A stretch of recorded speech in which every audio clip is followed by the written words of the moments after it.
říkala, že mě neslabodí břicho, dneska se nemůžu smát. Já jen zbav to.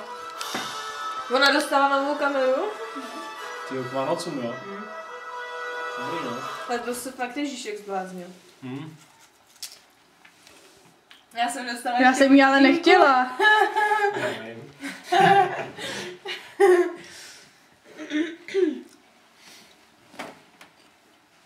Já doufám, že to půjde teda jako v češtině.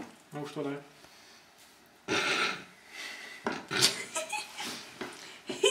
Já ona dostala Jana. Jana dostala Eragona?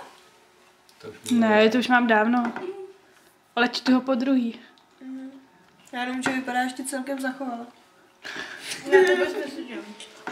To bude tím, že se ještě nedostal k nám.